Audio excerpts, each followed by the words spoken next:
महाराष्ट्र राज्य बांधकाम कामगार संघटना संयुक्त कृती समितीच्या वतीने आझाद मैदानावर सुमारे 500 बांधकाम कामगारांनी भर पावसात आंदोलन केले। 13 जुलैचे 3 GR रद्द करावेत, बंद असलेल्या कल्याणकारी योजना पुन्हा सुरू कराव्यात, 33 लाखांहून अधिक प्रलंबित अर्ज तातडीने निकाली काढावेत आणि बंद असलेली ऑनलाईन वेबसाईट सुरू करावी, अशा मागण्या कामगारांनी केल्या। दरम्यान शिष्टमंडळाने कामगार विभागाचे उपसचिव दीपक पोकरे यांची भेट घेतली। 13 जुलैपूर्वी दाखल झालेले अर्ज नियमानुसार निकाली काढले जातील आणि कामगारांवर अन्याय होऊ दिला जाणार नाही, असे आश्वासन त्यांनी दिले। तसेच 8 सप्टेंबर रोजी पुण्यात राज्यव्यापी बांधकाम कामगार मेळावा घेण्याचा निर्णय घेण्यात आला। या मेळाव्यात आगामी राज्यव्यापी आंदोलनाची दिशा निश्चित केली जाणार आहे। आम्ही महाराष्ट्रातल्या बांधकाम कामगारांच्या वतीने सकाळपासून धरणे आंदोलन चालू केलेले होते। सध्या महाराष्ट्रामध्ये 33 लाख अर्ज प्रलंबित आहेत, असं त्यांच्या वेबसाईटवर माहिती आहे। ते सगळे अर्ज मंजूर करा, असं आमचं म्हणणं आहे। 13 जुलैला त्यांनी पूर्वीच्या कायद्यातल्या तरतुदी सगळ्या रद्द केलेल्या आहेत आणि नवीन योजना चालू केलेल्या आहेत। तर ते 3 GR आहेत ते सदोष आहेत, रद्द करा, अशी आमची दुसरी मागणी आहे। आणि या संदर्भामध्ये त्यांच्याशी आमची चर्चा झाली। दीपक पोकळे म्हणून जे उपसचिव आहेत त्यांच्याशी चर्चा झाली। त्यांचं असं म्हणणं आहे की हे पूर्वीचे जे अर्ज आहेत ते त्याचा निकाल लावला पाहिजे, ते त्यांनी मान्य केलं। आणि जरी नवीन कायदा आलेला असला तरी ते अर्ज काय आम्ही सगळे नामंजूर करणार नाही, त्या मेरिट प्रमाणे संधी दिली जाईल आणि त्याचे लाभ दिले जातील, असं त्यांनी सांगितलं।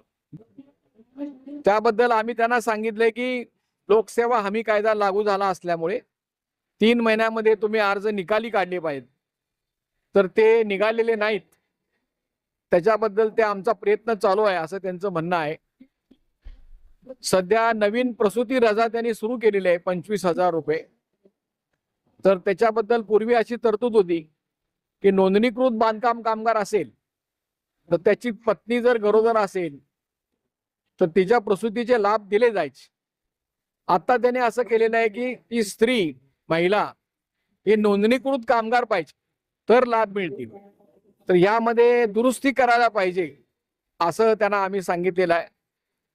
इलाई शेखनी सांगितलेलं आहे। आम्ही 4 जण गेलो होतो, साताऱ्याचे गायकवाड, लातूरचे इलाई शेख, मी आणि उस्मान भाई शेख। तर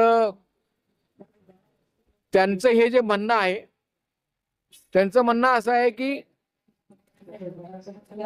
ज्या आधारावर हे लाभ दिले जातात, आधार कार्ड, तर आधार कार्डाची जी अचूकता आहे आणि आधार कार्डामध्ये ते चूक आहे का बरोबर आहे आधार कार्ड हे समजण्यासाठीचं जे ID आहे ते महाराष्ट्र सरकारला भारत सरकारकडून एक 8 दिवसामध्ये मिळणार आहे। ते जेवढं क्लिअर होईल तेवढे अर्ज मंजुरीचा प्रकार जो आहे तो लवकर गतिमान होईल, असं त्यांनी सांगितलेलं आहे। आता आम्ही असं ठरवलेलं आहे की सर्व संघटना प्रतिनिधींनी 8 सप्टेंबरला आम्ही एक राज्यव्यापी पुण्यामध्ये मेळावा घेणार आहोत आणि हे जे 13 जुलैला सदोष GR काढलेले आहेत त्याला आम्ही उच्च न्यायालयामध्ये चॅलेंज देणार आहोत, त्याच्या विरोधी केस घालणार आहोत। ते सदोष आहेत आणि आमची अशी मागणी आहे की पूर्वी जे सर्व योजना होत्या त्या महाराष्ट्र सरकारने पूर्ववत सगळ्या सुरू झाल्या पाहिजेत।